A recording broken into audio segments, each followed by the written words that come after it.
आज हम लोग टारगेट का चैप्टर नंबर 1 रियल नंबर जो क्लास 10th की है, आज 51 नंबर क्वेश्चन से आगे बढ़ेंगे। ठीक है, ऐसे सॉरी 51 नंबर क्वेश्चन को बनाएंगे। 51 नंबर क्वेश्चन कुछ इस तरह के इससे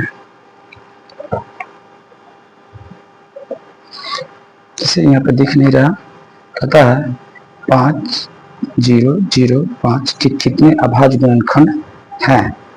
इसको हम निकालने के लिए क्या करेंगे, 51 नंबर क्वेश्चन 5005 क्या अभाज्य गुणनखंड पूछ रहा है। इसको हम एलसीएम निकालेंगे, जो वहां से कटेगा 5 एकम 5 0 0 5 एकम 5, फिर 5 एकम 5 सॉरी, फिर जो हम करेंगे कितने से 11 से 11 9 99 1 11 एकम 11 से फिर हम क्या करेंगे 793 इसको हम ऐसे भी लिख सकते हैं जी 5005।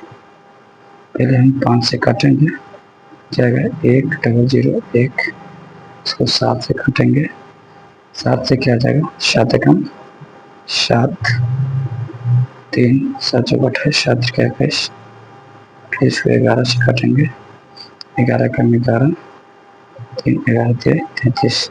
अभाज्य गुणनखंड 1 2 3 4, इसलिए answer number 4 option number B.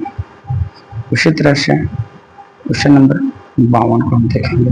Question number 52 होता है कितने दो अंकों की संख्या 3 से विभाजित हो सकती है। दो अंकों की संख्या 3 से विभाजित होना चाहिए। सबसे पहले बात, दो अंकों की संख्या 3 से विभाजित होना चाहिए, तो 2 10 तो नहीं होता, 12 15 18 21 2 99 ऐसी संख्या जो कितना 3 से विभाजित हो। इसको हम एसएन का सूत्र पढ़े हैं, उससे भी निकाल सकते हैं। जैसे कि निकालते हैं ए बराबर 12, डी निकाल लीजिएगा, 15 में से 12 घटाकर क्या आ जाएगा आपका 3, और एन जो दे दिया है आपका 19, हमको एन ज्ञात करना है, एन माने संख्या।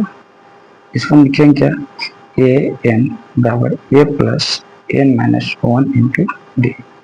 इस बन जाएगा ए का मान 12 प्लस एन का मान नहीं दिया है -1 इंटू डी का मान 3, एन का मान 99 है। इसको क्या लिखेंगे 12 प्लस 3 से एन में 3n माइनस 3, 12 में से 3 जाएगा तो 9, 9 इधर जाएगा तो क्या हो जाएगा, खत्म हो जाएगा 99, ये हो जाएगा माइनस 12 में से 3 9 प्लस होगा तो इधर माइनस 9, तो ये हो जाएगा 90 3x, एक डबल हो जाएगा 90/3, यानी कि 30 से संख्या 30। इसको ऐसे एक और तरीका से बना सकते हैं, जैसे कि 1 से 10 तक हम पूरा टोटल संख्या को हटा देते हैं, 11 तक हट गया, बाद 11 तक हट गया, 11 के बाद कितनी संख्या बच जाएंगे हमारे पास, 99 संख्या बच जाएंगे। कितने 99 संख्या बचेंगे। 99 संख्या में हम क्या करेंगे 3 से भाग देंगे, कितना से भाग, सॉरी 3 से करते हैं। 99 संख्या में हम देखें कितना कितना के अंतराल पर, 3 के अंतराल पर होता है, तो 3 के अंतराल पर है, ऐसे 90 संख्या हो जाएंगे। 90 संख्या 90 में 3 से भागा कर देंगे, सीधा 30 आंसर आ जाएगा। चलिए इस तरह से बनाइएगा आप लोग। 53 नंबर क्वेश्चन, दो संख्याओं का गुणनफल इतना, मशा इतना और लसा ज्ञात करा। तो वही लसा बराबर एलसीएम जब होता है दो संख्याओं का गुणनफल, तो दो संख्याओं का गुणनफल कितना करा, दो संख्याओं का गुणनफल करा 86 70 और क्या कहता है मौसा 17। वही हम क्या लिखते हैं एलसीएम बराबर दो संख्याओं का गुणनफल बटा एचसीएफ।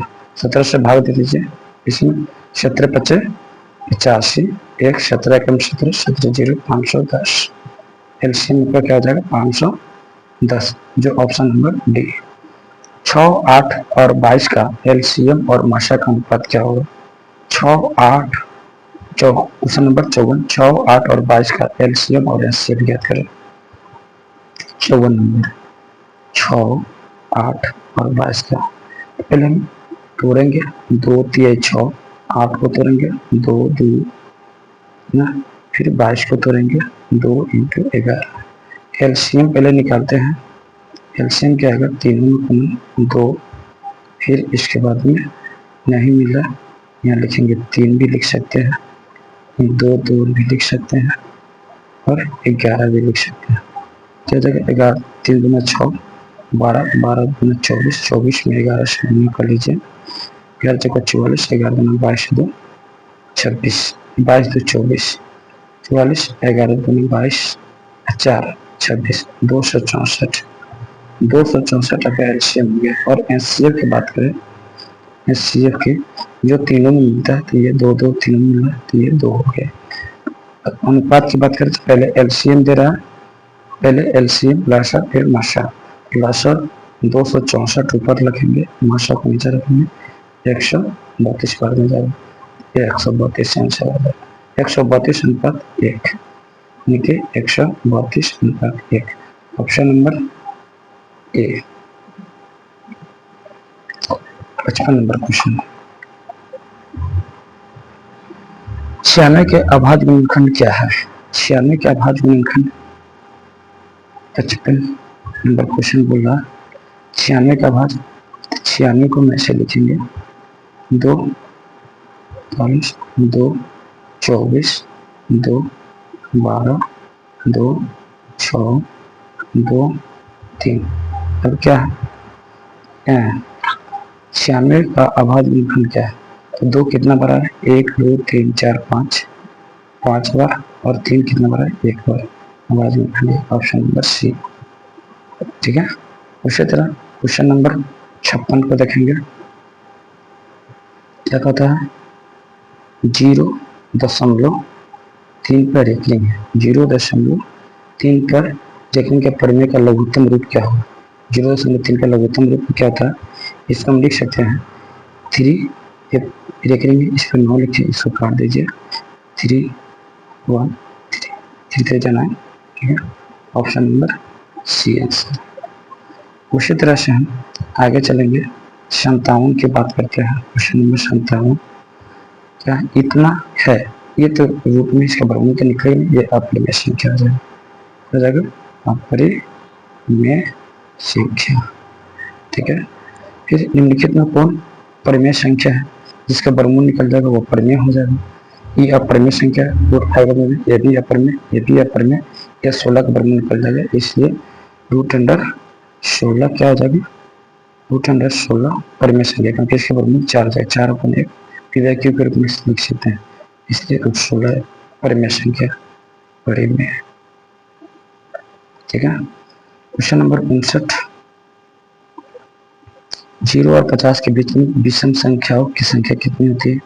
जैसे हम बनाते हैं 0 और 50, 0 1 2 3 4 5, सबसे पहले 5 हम लेते हैं, 5 में देखेंगे 1 2, 2 ऐसी संख्या जो विषम आ जाएगा, 1 2 3, जैसे जितना 50 तक है, 50 के सिर्फ आधा कर दीजिए, क्या हो जाएगा, 25 आपके पास विषम संख्या हो जाएंगे, और 25 क्या हो जाएंगे, विषम संख्या, सम संख्या। क्यों?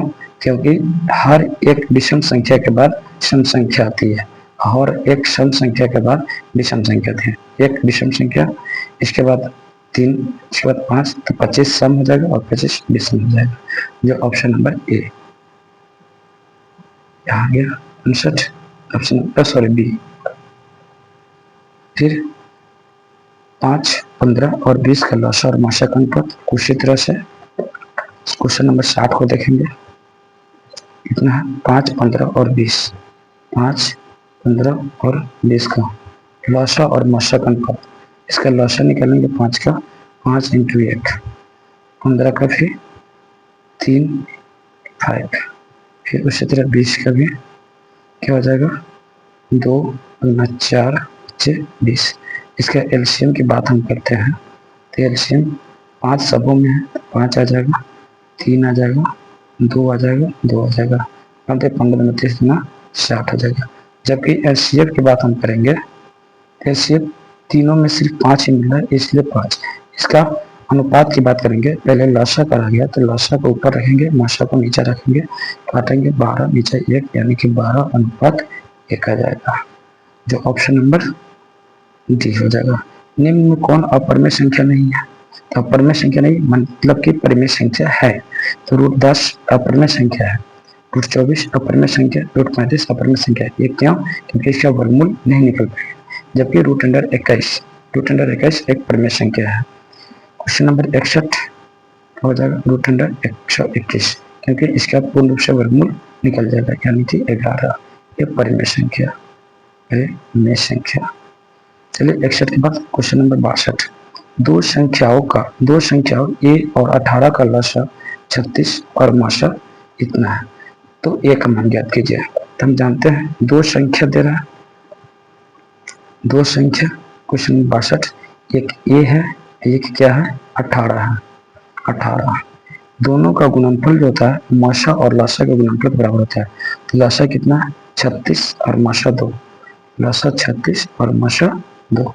इसको हम निकालने के लिए एक मान 18 का परत कितना करेंगे, 2, ये बराबर क्या हो जाएगा, 2 गुना 4, एक मान क्या हो गया, 4। इसका आ गया ऑप्शन नंबर सी। उसी तरह हम लोग क्वेश्चन नंबर 63 की ओर चलते हैं। यदि आप लोग को दिखाई दे रहा होगा, यदि P तथा Q दो अभाज्य संख्या है तो उनका माशा क्या होगा? तो कोई भी अभाज्य संख्या लीजिए, जैसे कि 1 और 2 भी अभाज्य संख्या है, ये सम संख्या है लेकिन अभाज्य संख्या है। इसका माशा हम निकालेंगे, 1 2 2 क्या होता है, ये खत्म 1 ही आता है।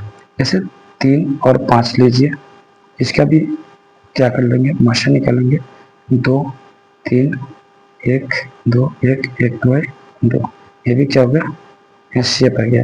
यानी किसी भी दो अभाज्य संख्याओं का माशा क्या होता है, 1 होता है। ठीक है, ऑप्शन नंबर क्या, डी 1। ठीक है, हम लोग 64 नंबर क्वेश्चन पर चलेंगे। 64 नंबर क्वेश्चन क्या कहता है, सबसे छोटी अभाज्य संख्या और सबसे छोटी भाज्य संख्या का गुणनफल क्या होगा? सबसे छोटी अभाज्य संख्या 2, एक नहीं हो सकता है, और सबसे छोटी भाज्य संख्या और सबसे छोटी भाज्य संख्या, सबसे छोटी भाज्य संख्या क्या हो जाएगा जी, 4 हो जाएगा। इन दोनों का गुणनफल कर रहा है तो 4 दूना 8, बहुत ही आसान क्वेश्चन, ऑप्शन नंबर सी। उसी तरह क्वेश्चन नंबर 65 देखिए, निम्नलिखित में कौन सी अभाज्य संख्या है? अभाज्य संख्या जो 1 और स्वयं से कटे, बाकी अन्य से नहीं कटे। 25 अन्य से कट जाएगा, 16 कट जाएगा, 15 कट जाएगा, पर 29 नहीं कटेगा। तो option number A is the correct answer, क्योंकि अभाज्य संख्या।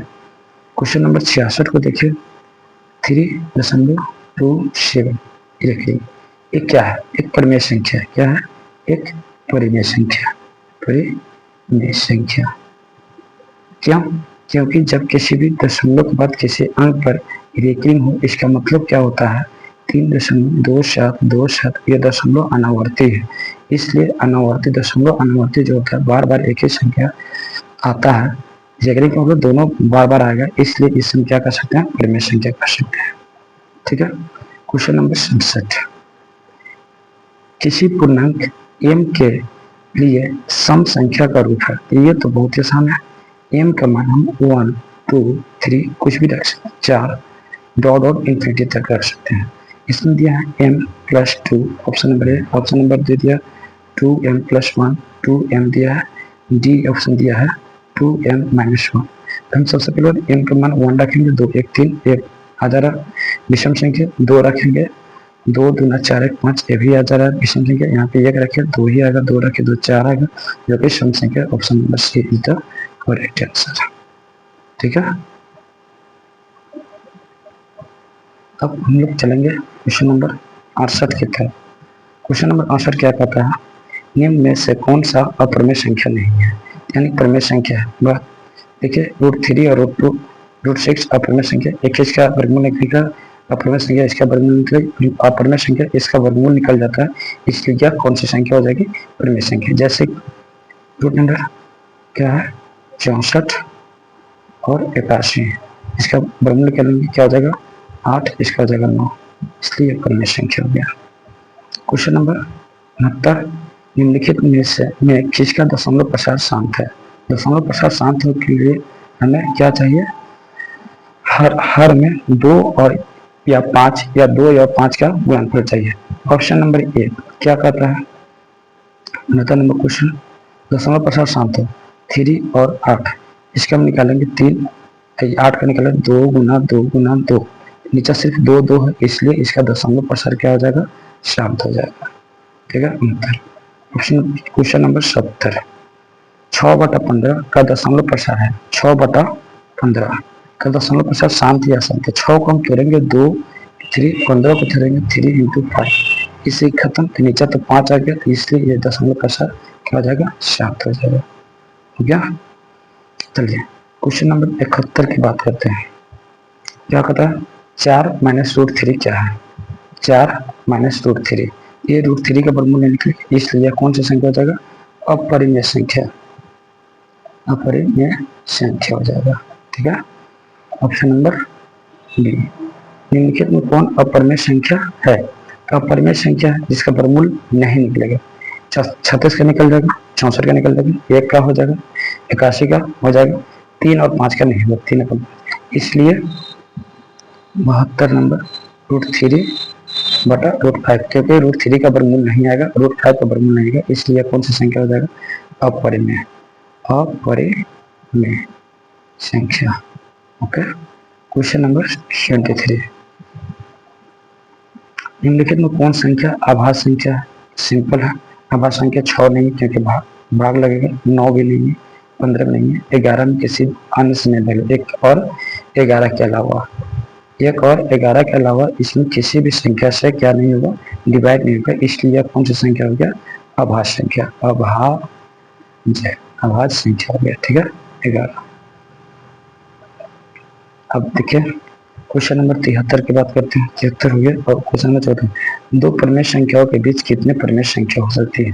कोई भी दो परिमेय संख्या, आप लोग पहले क्लास 8 में पढ़ा, दो कोई परिमेय संख्या, जैसे कि हम 1 और 2 लेते हैं, इसमें कितने परिमेय संख्या हो सकते हैं, इसमें क्या हो सकते हैं, अनंत हो सकते हैं। क्या होते हैं, अनंत, अनंत परिमेय संख्या, क्योंकि 1.1 हो सकता है, 1.01 हो सकता है, 1.2 हो सकता है, 1.2, इसे अनंत हो सकता है, इसलिए इसके आंसर अनंत होगा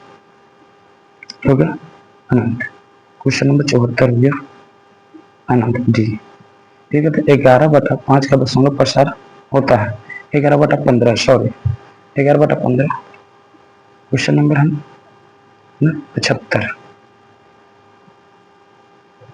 11/15 दशमलव प्रसार क्या हो सकता है। सबसे पहले बात, इसको हम तोड़ेंगे, 3 × 5 यानी 3 आ गया, इसलिए इसका दशमलव प्रसार अशांत होगा।